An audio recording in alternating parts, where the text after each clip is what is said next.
This talk show is brought to you by...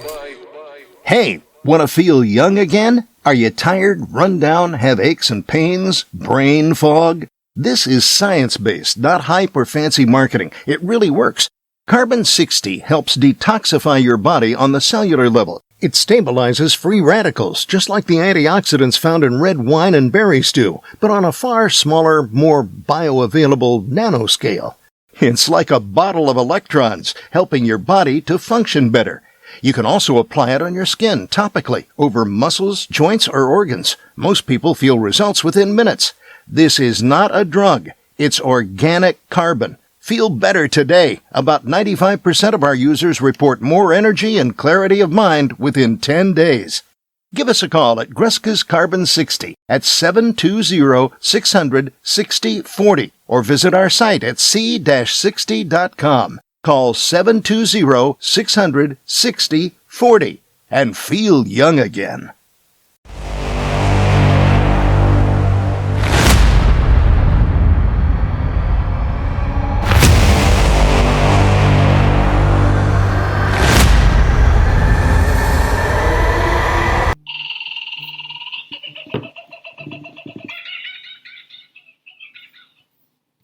Hello, Christian.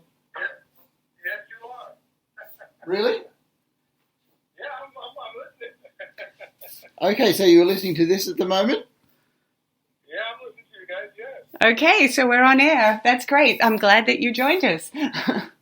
So is what we're... I'm on there too, okay. So you're on there too? Okay. All right, then... Well, you're definitely on. We'll be listening. All right, okay, then we will give it a go, Hurricane. Yeah. Thanks for your help. All right. Bye-bye. Bye-bye. Well, that was a little bit of fun. Okay. A So great way to now that we've start. found out that we are actually here, we will actually continue. We're going to continue, yeah. So we were going to start talking to you about why we actually started this radio program. Okay, so my name is Dr. Christian Heim, And my name's Dr. Caroline Heim. and I'm a consultant psychiatrist. And I'm an associate professor at a university. And in a previous life, I used to be a lecturer in music. And in a previous life, I actor. And so we have put together one of the largest studies in this, well, actually the largest study in the world, in what makes relationships last. And we're using that as a springboard to come to you with ideas about relationships. Because as Caroline said, who doesn't want their relationship to last? Yeah, relationships are tough these days. They're really tough, yeah. Okay. We are going to talk about why we're doing this program. We're going to talk about a little bit more about ourselves, go into a bit more detail about that. And then we're going to talk about this study that we did, which actually came out in a book in April, which is the world's largest study on long-term relationships. So it's really a book for people that really want their relationship to last, because it's tough these days. It is. What's the book called? That's a good idea. It's actually called Resilient Relationships. And so that's actually the title of our program. So it's called Resilient Relationships, Techniques for Surviving Hyper-Individualism, Social Isolation, and a Mental Health Crisis. So that's quite a mouthful. Okay, so let's get into today. Today obviously is an introduction to us. It's an introduction to what we do and an introduction to this radio program. That's right. So let's talk about why we are doing this radio program. So, Caroline, why we're doing this radio program is because iHealth Radio and radio is one of the best mediums to just have on in the background, just listen, just reach a lot of people because, as you said, who doesn't want their relationship to last these days? That's right, yeah. I mean, it's tough out there. I mean, I talk to my students and they say that they can't keep a relationship together for 40 days, let alone 40 years.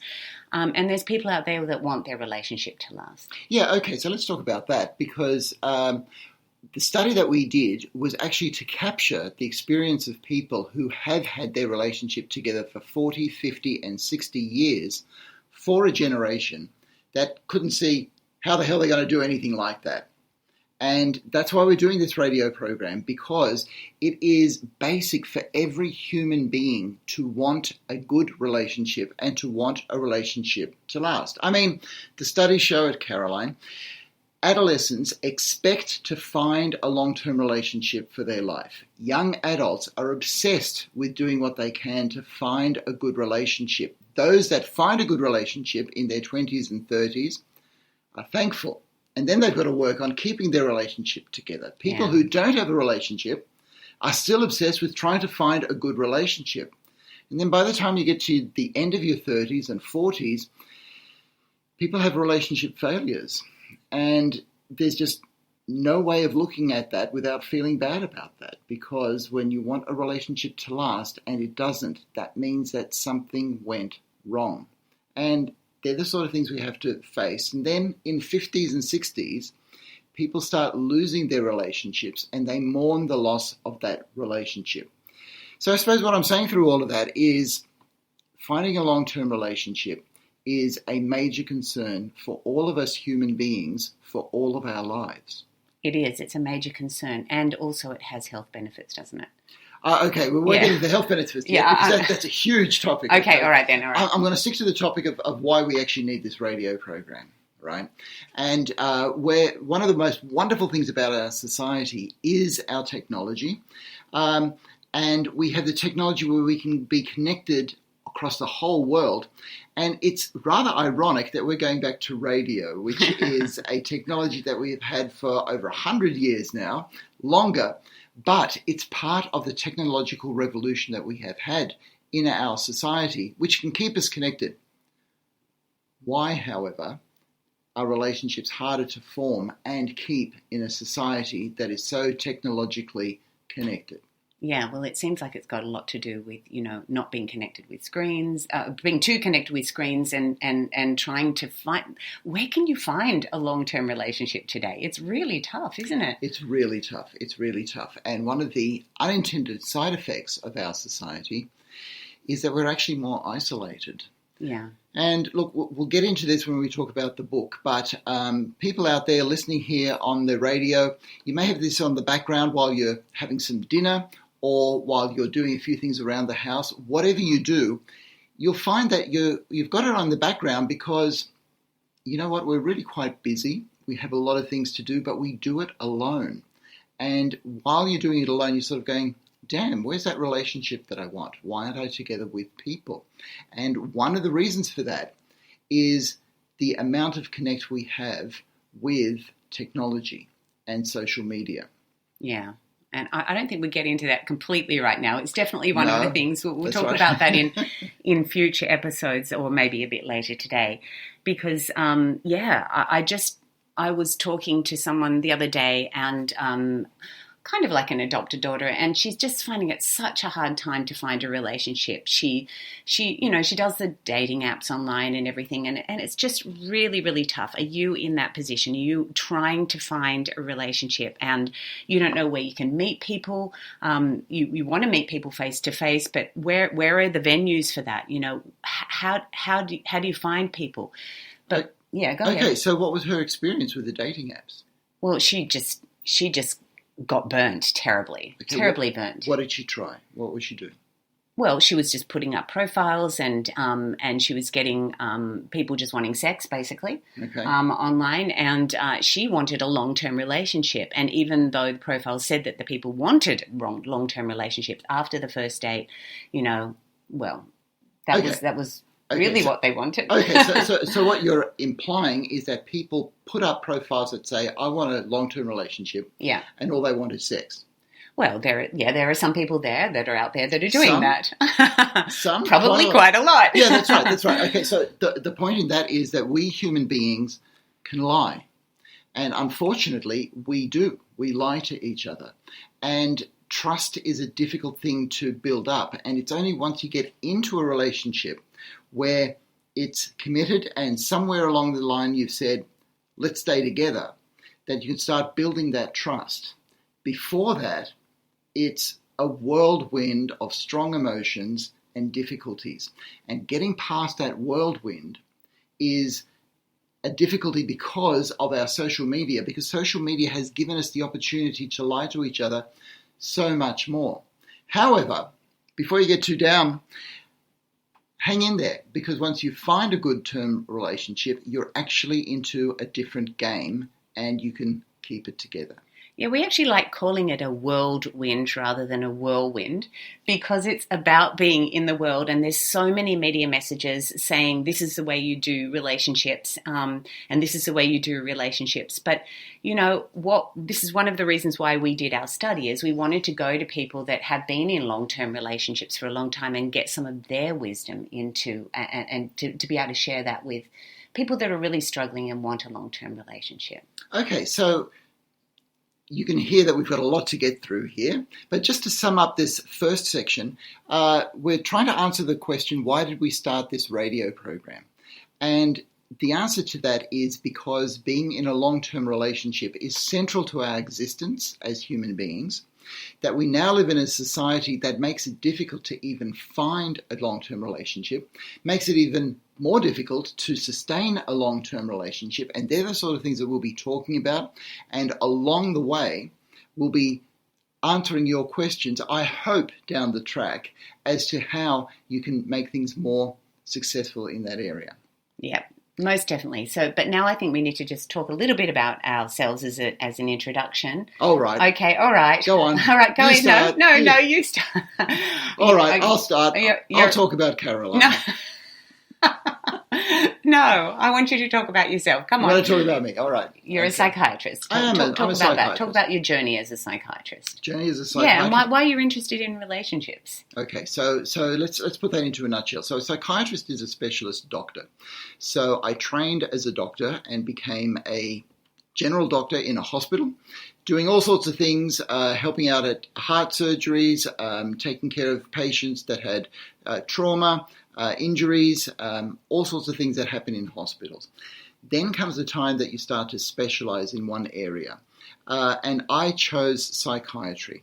One of the reasons that I chose psychiatry is I just felt very at home in the mind, in the brain, in the area where we make decisions, rather than in a piece of the body, all right? So I could have chosen the heart, all right, in cardiology. That's a lump of the body, isn't it? It is a lump of the body. Kidney is another lump of the lump. body. Yeah, but okay, so let's look at the brain. So is the brain another lump of the body? In a sense it is, but the people who look at it as a lump of the body, that sounds bad. How do we get onto that? That's my phrase. They do great work, believe me. I mean, I'm in awe of those surgeons and things like that. Yes. The brain is an amazing lump of the body, okay? Okay, but the people who look at the brain itself are called neurologists. They get in there to find out where the nerves are going, where the connections are made, where injuries are, and how there's pathology there, so things that go wrong with the brain. But a psychiatrist actually looks at the mind. And one of the things about the mind is that we are still debating what the mind is. Now, the mind is best thought of as a process. It's a process of thinking, feeling, and acting, and relating to other people. So if the mind is a process, and one of the central things about this process is that it's relational. There is no mind in this world that's by itself. It only gets to express itself when there is another mind to share the experience. So right there, we can see how fundamental relationships is to psychiatry.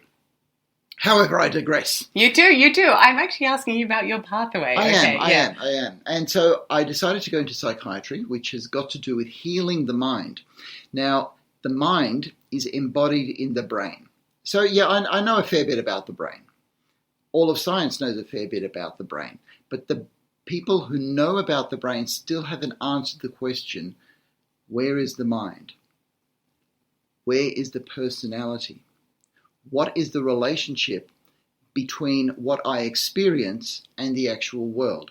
So you, Caroline, have a screen in your mind somewhere that looks around this room, and you can see this table, you can see those chairs, and I have got the same screen going on in my mind. And you do, as a listener, have that same screen going on in your mind, in your living room or wherever you are at the moment. But how do we connect those? How do we know that what you're seeing in your mind is the same as what I'm seeing in my mind? We actually don't, because one is objective, and we do hope that there is an objective world, but we all have a subjective experience of that. And this is relational. I have to trust you that your experience of the world that I'm looking at is kind of the same as mine. Okay, that's getting really deep. Okay. It is. But what I'm saying is it's part of the relational aspect of the mind. Yeah. And why, as a psychiatrist, I'm interested in relationships. Okay. So, on a more day-to-day basis. Yes. So you became a psychiatrist because you were interested in the mind. But why specifically relationships? I know you've explained how the mind is, relational in that way, and it's part of our communication and all of that. But talk to me about why it's important, because you're in mental health. Yes. Yeah. Yeah. Okay. So let's speak to that. When I became a psychiatrist after God knows how many years of study. Yeah, I know. I started doing what psychiatrists do. So I treated anxiety, depression, schizophrenia, bipolar disorder, people who were suicidal, people who had eating disorders and anorexia, or people who had what we call post-traumatic stress disorder, and a whole lot of disorders like that. But you get to this stage where you go, okay, there are a lot of people suffering today from mental illnesses. And the idea was, and this actually came from a lecture that I listened to in 2007, where a senior psychiatrist said, hey, it's all good treating these things, but we as psychiatrists have got to do our part to make sure that we prevent people getting anxiety, depression, schizophrenia, or bipolar in the first place. And by that stage, 2007, it was clear that mental illness was rising in our society, and there was something about society that was contributing to mental illness. So I started looking at this and got interested in the idea of relationships, and I thought that if I work on relationships, then I'm doing my bit to stop people getting mental illnesses in the first place. Yeah, great. So you were in private practice for a long time. About how many years were you actually in? Okay, so I've been in private practice for about 16 years or so. Yeah. Right? But I started off with war veterans, people who had fought in the Vietnam War, in the war in Afghanistan, and for Australians, there was a war in East Timor. And what would happen is these people would come back with a form of post-traumatic stress disorder, and it would half ruin their lives. Yeah. All right? It was very hard. They'd have a list of problems. Anger. They'd be drinking a lot of alcohol. They'd be smoking a lot of weed. They would find themselves really depressed. They couldn't sleep. They would have nightmares. But the one thing that was really difficult was that their relationships would break apart really quickly. Oh, so tough. Yeah. And so I found myself saying, okay, I've got to help these people's relationship. Yeah. And it was one of the first things that we would do, because although the journey of getting well from war trauma takes years, a relationship can be over in a couple of months. Yeah. So one of the first things that we worked on was somebody's relationship. So for years I started doing couple therapy without realizing that I was doing couple therapy. And when I saw how grateful these people were that I saved their relationship, then they could work together on the mental illness themselves, and I got better outcomes. So I thought, what way to continue prevention in mental health than by working on relationships? And that's how you really got into That's really how I got relationship into it. work, and why we wrote the book and things That's like how that we wrote the book. Yeah. Yes, Yeah. and so we ended up writing a book on relationship. And now I've got to ask you, Caroline, earlier on you said that you worked as an actress in New York City. And how does somebody who starts off as an actress in New York City make a journey to co-writing a book on relationships? Well, yeah, this is a very, very different journey than Christian's. So, I went over to New York because we're, of course, Australian. I guess you gathered that with our accent. So I went over to New York at the young age of 17 to study acting at the American Academy of Dramatic Art. And then I stayed in New York and I worked on the New York stages for about 6 years, performing in mainly live shows. I did a little bit of television, a little bit of voiceover, fun stuff, as the voice for the Qantas koala on the radio and on some television shows and things like that. So lots of fun times in New York. But, what really interested in me in theatre was that it is all about relationships. Theatre is very, very much about relationships. It's about dramas in relationships. It's about conflict in relationships. And I really have always been fascinated in relationships. So after studying in New York, I then decided, it's probably time to have my children, which we did. Well, mine too. Okay. Yeah. Yeah, they're your children too. They are. Actually, in many ways, they're much more like you than me. Anyway, so after a little bit of hiatus there to bring up my kids, I really wanted to pass on some of the knowledge I had about theatre to students. So I got a PhD and I'm now lecturing in theatre at a university in Australia, which is incredibly rewarding. But that still doesn't explain No, it doesn't. as much. It doesn't. Yeah. Okay, so the journey so far is that you were doing some acting in New York City. We came back to Australia. We had a family. You started studying theatre as an academic. You worked your way to have a PhD, and now you have a university position and you have students. Okay, but the one thing that I've got to ask is, actually, I may explain it, how we ended up writing that book together, how the methodology that you came up with was so suited to relationships that we could write a good book using your methodology. So I want you to explain about those post-performance discussions that you got into. Oh, yeah. Okay. So obviously every academic chooses a research area.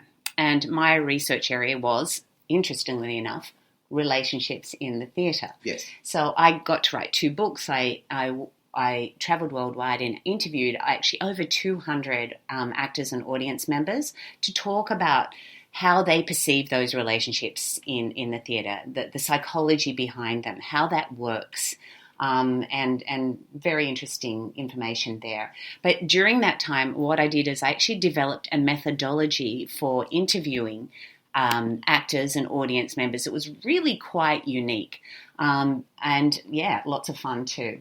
Okay, so I'm just going to fill in a few bits there because along the way you did a counselling course.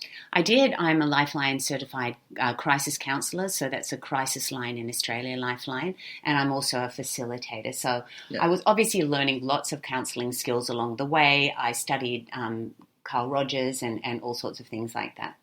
Yes, I was going to ask if you. Yeah. What did you learn from Carl Rogers? I learned about group psychotherapy. So basically, how to really facilitate conversations with people that are struggling, and then I applied that and adapted that to an interview situation, so that I could draw out the depths of the psychological motives and everything underneath things that people were saying. And what did you learn about listening from Carl Rogers? Well, actually, yeah, that's really interesting. Something that I pass on to my students when I teach them about interviewing, which they have to do when they're doing their assessments. So I learned about reflective listening, about prizing, about valuing what people say. I learned about active listening, and I developed my own techniques to go to the depths of, why people struggle in relationships. Okay, so part of what I want to look at here is that you found ways to draw out of people information from them. So I have more of a science background, and what scientists tend to do is come up with ideas and then see if their ideas are right. But through listening and Carl Rogers, you learned how to draw ideas out of somebody else. And this is why I want you to get onto the post-performance discussions. So I want you to explain what a post-performance discussion is and how you came up with a method to draw ideas out of audience members rather than having directors and experts tell people what they should be looking for. Okay, so I held post-performance discussions after plays that had content that was contentious, plays that had content that, sparked a community conversation. So we'll have to talk about what a post-performance discussion is. Okay, all right then. Okay, all right? so it's imagine okay. you go to a play. Yeah. All right. You've just seen a wonderful play, and then somebody says there's a post-performance discussion, and I'm going to ask, what's that? Okay, so it's usually when all the actors and the directors come out on stage and talk about how they put the play together, and they answer some questions about the play, but it's a lot of the actors and the director talking about their process. Whereas I developed a new method for post-performance discussions, which is, let's talk about the content of the play. Let's talk about the issues that the play brought up. Let's have a community conversation. What are your thoughts on, for example, a play that's to do with someone dying of cancer? Do you have someone that has died of cancer in your family, or are you struggling with someone that is dying of cancer at the moment? What are you struggling with? How did the issues in this play help you? Can we have more of a conversation about that? So just to put that into context, what I was struck with when Caroline first developed this was that she started asking audience members what their experience was. She wasn't asking the director or the actors on stage who are just giving the performance, but you start making the audience member an expert. That's How right. do you actually do that? Well, just by prizing their comments, by asking them leading questions and asking them to share their experience. So it's very experiential. People would often cry and get very emotional in the post-performance discussions.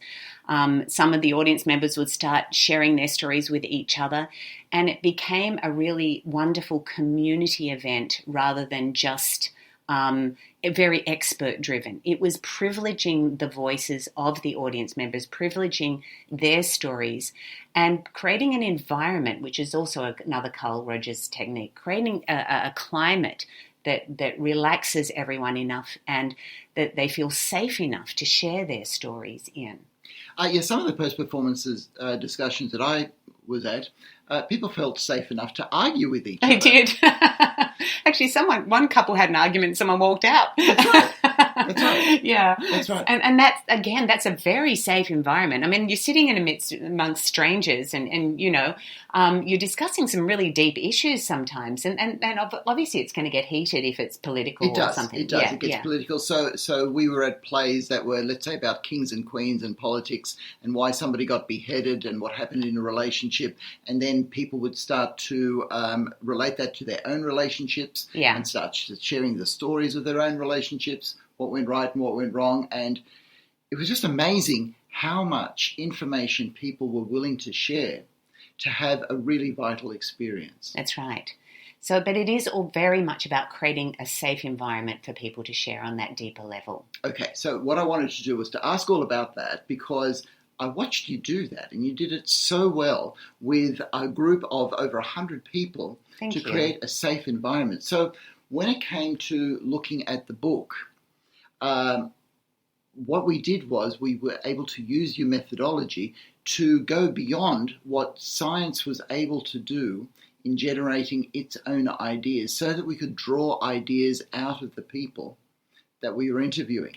Yeah, very much so, yeah. So shall we get onto the book? Yeah. The book? Okay, so why did we write the book? Yeah. Yeah, because here we are, a psychiatrist and a theatre lecturer writing a book on relationships. Now, this theatre lecturer already had 2 books of expertise on relationships in the theatre. Basically, relationships between the actors and the audience and relationships between actors and actors on stage. And this psychiatrist had 20 years experience pretty much in psychiatry and lots of years of experience doing couple therapy with people. Usually one of them had a mental illness of some sort, but just trying to work on those depths of bringing them back together again or healing all of the hurt there. Yeah, and so after lunch one day, we were reflecting on all the people that we knew that had good relationships. Yeah. But they were old people, okay? They had been together 40, 50, 60 years, which means that these people were in their 80s. And we went, oh my gosh, these people are going to leave this earth soon. That's right. And we just felt that the secrets that they had to keep their relationship together for all that time could go with them. Yeah. Well, I'm sure that you've actually got people in your life, grandparents or people that have perhaps even passed away already, that have that wisdom, that have kept their relationship together for that long. And, you know, maybe they've shared some things with you, or maybe they haven't. They've just modeled it to you. You've seen how amazing their lives are. You've seen their love. You've seen their commitment to each other. And you think, wow, how on earth did they do that? And of course, a lot of people in that generation, married 40 plus years, have gone through a lot and have some wonderful secrets and things to share. Yeah. So our original idea was just to capture these relationships. And don't laugh. I'll go ahead, laugh. But our original idea was to have a coffee table book with a pretty photograph in it of couples and a little story about their long-term relationship. That was our original idea, but then it went scientific because we looked at the evidence of all these studies that had done studies like this on people who had kept their relationship together and how they did it. And you know what? We found a few things. One, we found that there weren't many studies that actually did that. And secondly, the studies that did that were really small and really limited. And because of the situation that we found ourselves in, we thought that we could include a whole lot of people in this study, and with our combined expertise, that we could put together a pretty decent study on this. Yeah, and we also thought, experts say, okay, we're going to ask couples these questions and these questions and these questions, but we thought, what about young people? What questions would they like to ask people that have been married for, 40 plus years? So we thought, okay, let's actually ask younger people. Okay, so that brings to for an idea called an intergenerational dialogue, all right? Caroline, could you explain to us what an intergenerational dialogue is? Well, it's basically asking younger people, if they could ask people a question married 40 plus years, what would it be? And then getting those questions, getting the top 5 questions that the young people wanted to hear. We interviewed we surveyed about 300 people, asking them those questions. And they came up with 5 top questions that they wanted to ask people that had been married 40 plus years. Then to create the intergenerational dialogue, we went to the people that had been married 40 plus years and we asked them those questions. Okay, now I know we're going to revisit this in future episodes, but I just bet that people are itching to hear what those 5 questions were. Okay. Let's do a countdown from 5 to 1. Okay, all right. So, from 5 to 1? Yeah. Okay, then, so before we get to the top question. All right, then, okay. So, number 5 was, how do you connect? How do you stay connected? Yeah, and not argue. And not argue. Yeah, that's right. Okay, and number 4 was actually, how do you stop arguing? Oh, no, number 4, sorry, my mistake. Yeah, so... Number 5 was, how do you keep connected? Mm-hmm. Like, just stay connected. Okay. Like, especially, I think the young people want to know that because they are finding it hard to keep connected with people in this screen world. Yeah, that's true. Yeah. Okay, number 4 was... How do you stop arguing? How do you stop arguing? Okay, so arguing gets looked at as a negative. Yeah. It never feels good. No. And in future episodes, we've got a lot to say on arguing because we have a lot to say on arguing. We found a lot about arguing. Yeah, that we was did. very helpful. Yeah. Ways to, let's say, argue productively. Okay, can we go to number 3? Yeah, number 3 is, how do you keep your marriage fun and not boring? And there were some really great questions about this, aren't you bored seeing the same person day in, day out? Yeah. Yeah, that kind of thing. Yeah, the fun's got to be there. Oh, yeah. It's just that we found that maybe fun for older people is a bit different for what younger people think is fun. Oh, but they still had fun, and they had different ways of having fun. Fun is fun. Fun is fun, that's right. Okay, the number 2 question. This is a fun one too, actually. Fun one too, fun. Is the spark still there? So they wanted to know things like, are you still, having sex when you're in your 60s? Is it still alive? Is the spark, is it still fun? Is it still interesting? Is it still hot? It's still hot. There's a good word, hot. Are you still hot? Yeah, but that was obviously very much on their minds. Well, it is. It is. Okay, so this is another thing that we are going to get into, that we live in a very sexualized society. Yeah. And there are some advantages about that, but there are some disadvantages about that too, because in my experience as a couples therapist, people are under a lot of pressure to have great, hot sex. Yeah. And we're going to talk about that because the realities of sex are actually much more beautiful than society makes it out to be. And a lot deeper. A lot deeper. Maybe not quite as hot. Maybe a bit of hot and deep as well. Okay. All right. Okay. But the main reason that we're here is actually for the number one question that young people wanted to ask. Yeah, and this was actually a really overwhelming response. Over 60% of the young people, and these are couples, by the way, married just for 3 to 10 years, or long-term relationship, not necessarily married, but cohabiting together. Who wanted to know the answer to this question? All the people that took this survey wanted to know the answer to this question, and the question that they wanted to ask was, how do you do it? How do you keep it together? Do you have a secret? Do you have a glue? What is the key to keeping a relationship together that long? Oh my gosh. And someone even said, how is it even possible? Yeah. And I can't state this enough, how important this is, that everybody who was even in what they considered to be a failing relationship, they wanted their relationship to work. Nobody wanted to go on to somebody else or to have a series of relationships. Nobody planned that. They wanted their one relationship to work. And this was a sad truth. It was a beautiful truth in that we are actually wired for relationship and for one close relationship.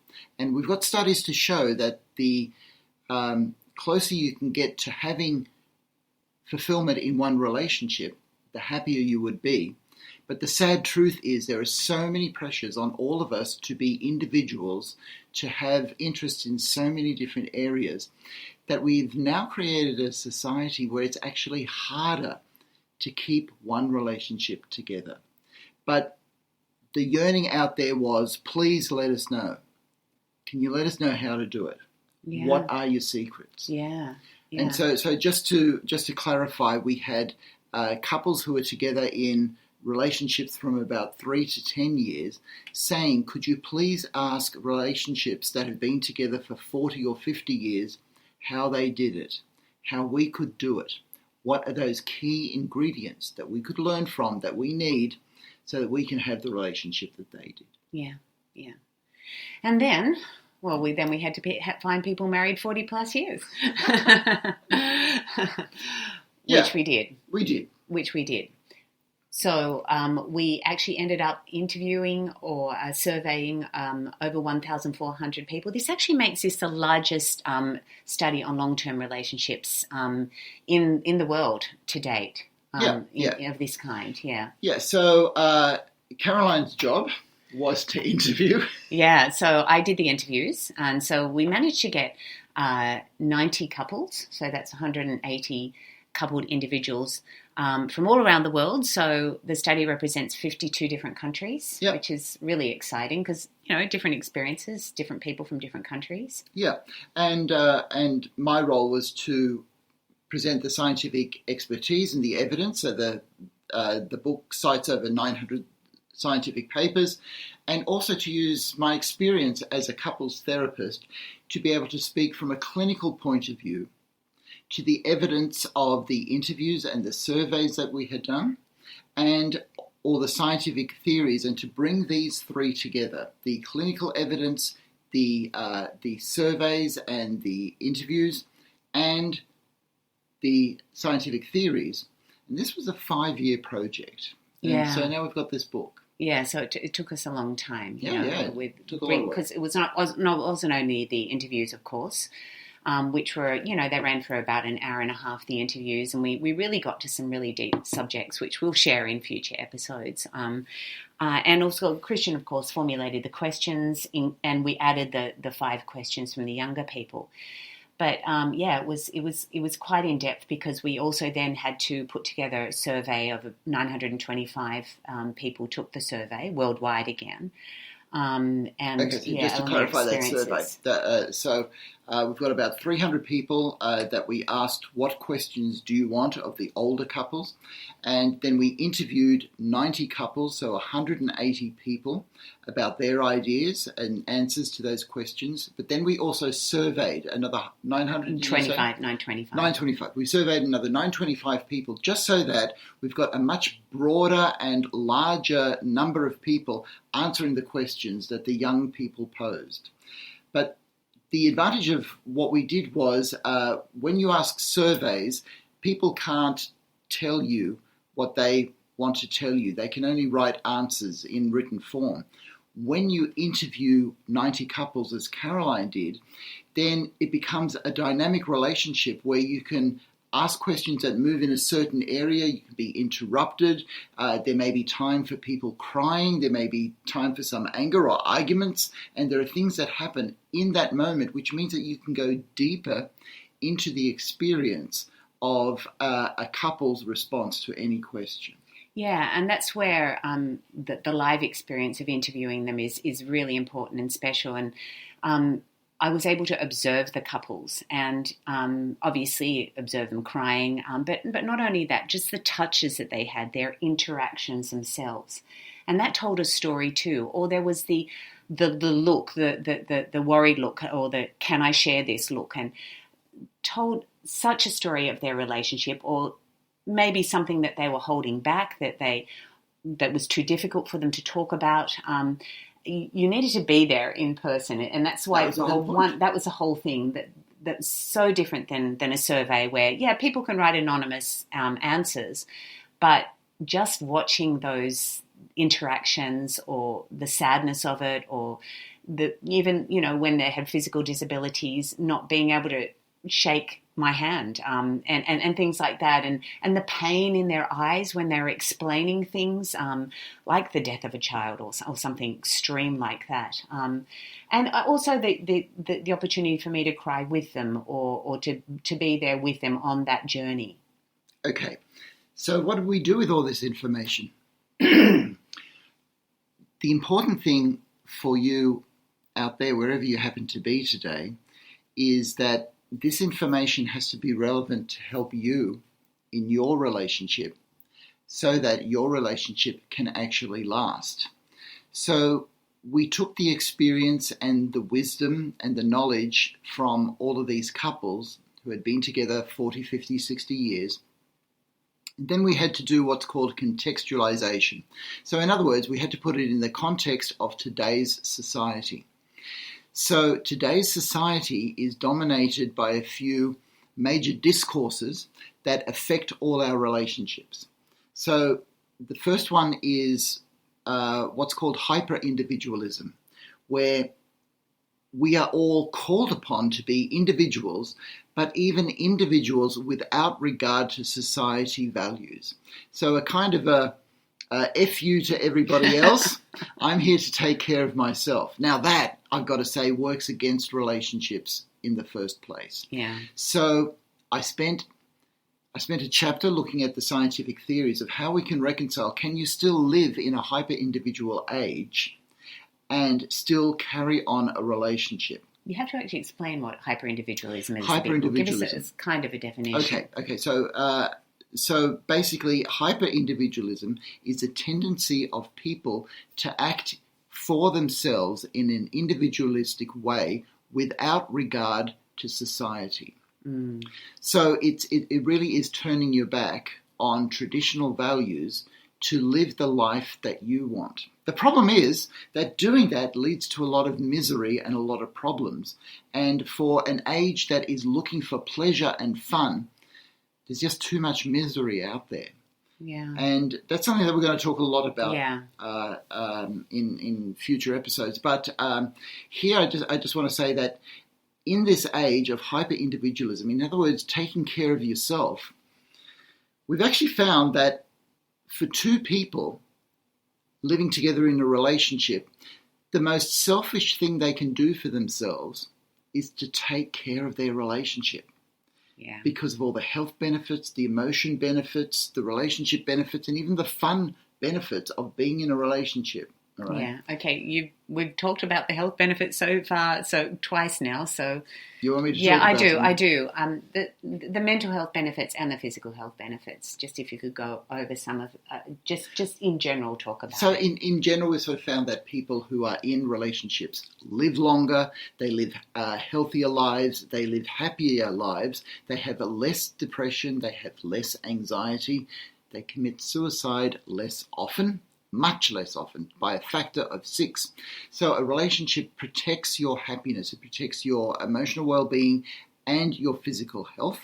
And we'll get into all of those benefits because they are absolutely huge. Yeah. Right. Okay. Good. But All right. we're into the contextualization. Yeah. Okay. at the moment. So it wasn't only hyper-individualism. What's the other context that we needed to put this study in to make it part of the 21st century relationship discourse? Yeah, so the big illness in the 21st century is mental illness. Depression is now the greatest contributor to the global burden of disease. So in other words, it's the thing that's keeping us the most unhealthy is depression.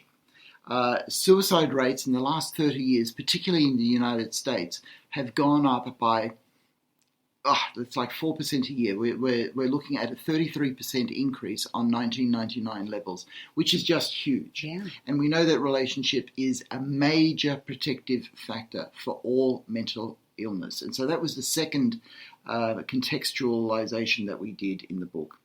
The third was what we call social isolation.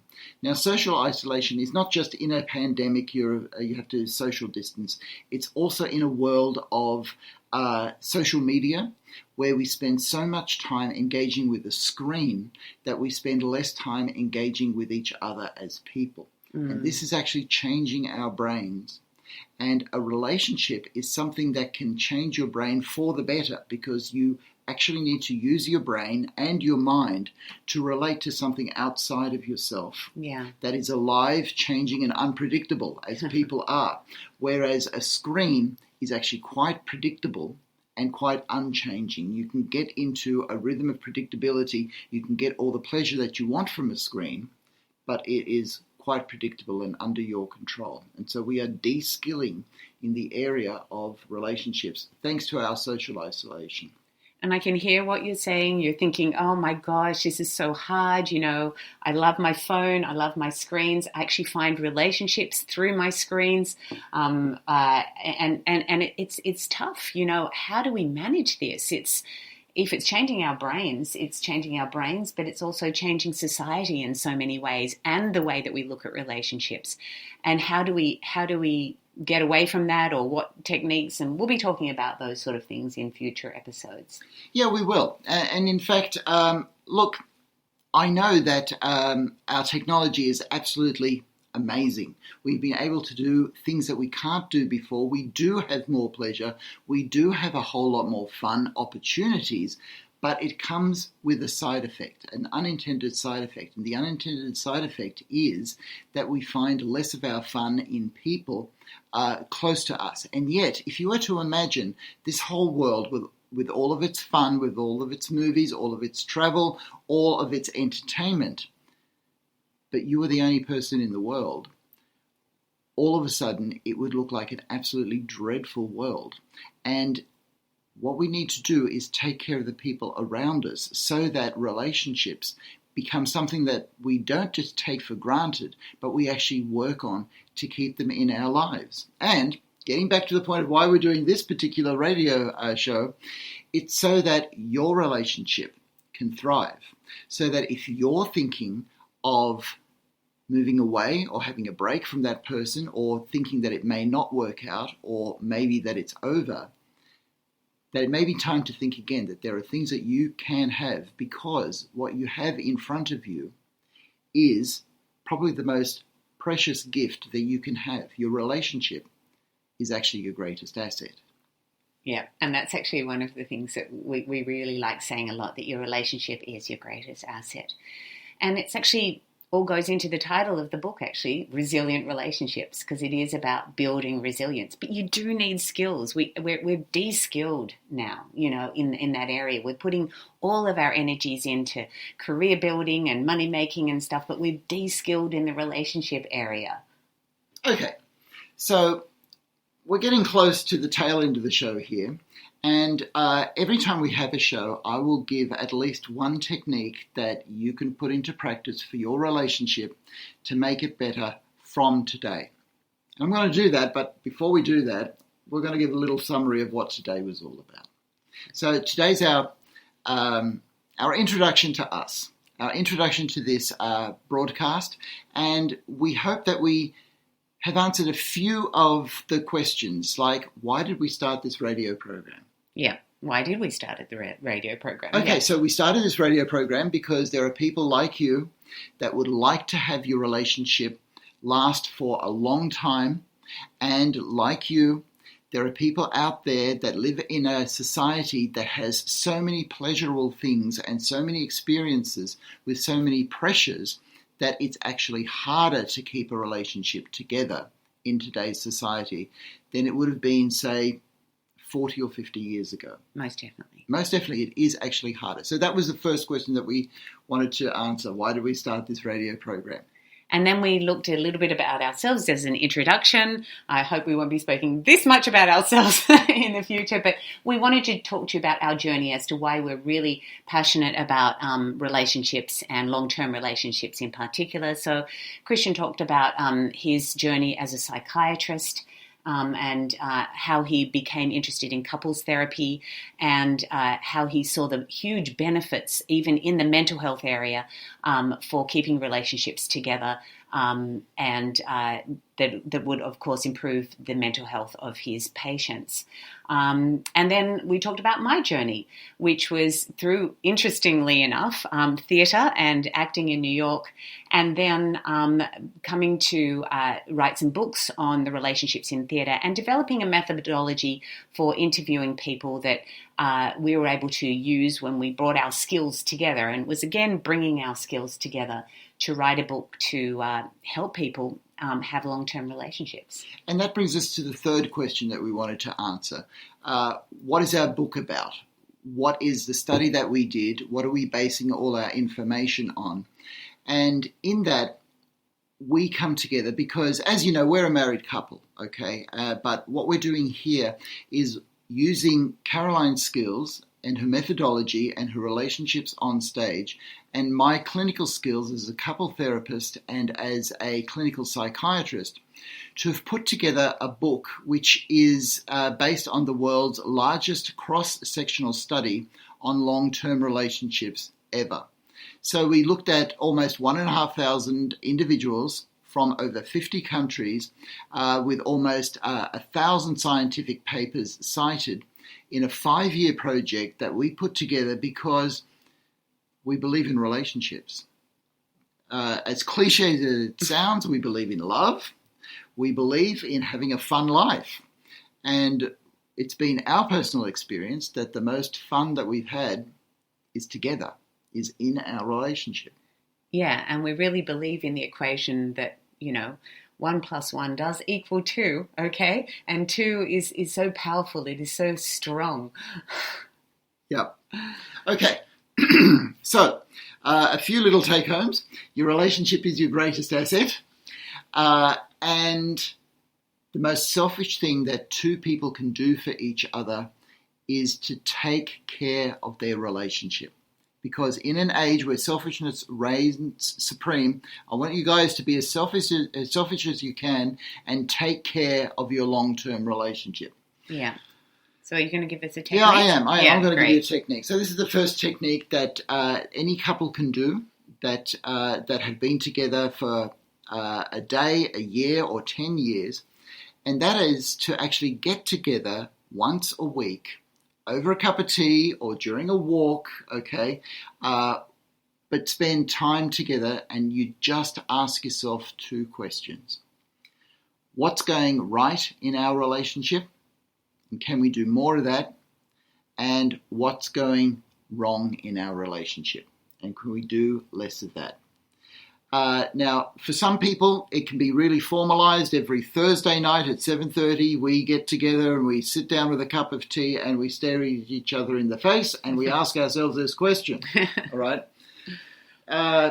Caroline and I have never done that. No, we've never actually done that. So we're actually just saying something that we've never done, but probably do it every night anyway. Yeah, exactly. So whenever we get together at the end of a day, we like to go for a bit of a walk. Yeah. And we just catch up on what's been happening, and that's how we stay in relationship. And through that, we ask each other, okay, so what's gone right? Okay, or what's gone wrong? And we create a safe environment so that either of us can say, you know what, this is not working too well. Yeah. Can we do something here? Does it sometimes end up in an argument? Yeah, yes. Well. We'll talk about arguing in another episode. We'll talk about that. Yeah. But now it's just getting together with those two questions. What's going right? Can we do more of that? What's going wrong? Can we do less of that? And if you're able to put that into practice, then you'll be doing all that you can to maximize the chances of getting the best yield on your greatest asset, which is your relationship.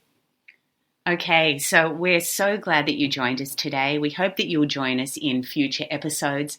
We always have a little bit of music that ends up in the end. So all the best for your relationships. Your relationship's your greatest asset. The best thing that you can do is to take care of your long-term relationship for your mental and your physical health. This is Caroline and Christian signing out. There's a lot of talk all over the internet these days about the remarkable benefits of carbon-60, and baby boomers are especially excited about it. Whatever generation you're in, if you want more energy, better health, and a boost in vitality, we invite you to try Greska's Carbon-60, a stunning development in free radical destruction. Being much smaller in size than conventional antioxidants derived from fruits and vegetables, it is far more bioavailable to quickly mend the toxin-crippled cells in your body. Greska's Carbon-60 is the only C60 product that is made without the use of undesirable solvents. The only one. Greska's Carbon-60 was developed by a brilliant NASA carbon scientist, and 95% report positive results from this Nobel Prize-winning technology in just 4 days. Visit c-60.com. That's c-60.com or call 720-600-6040.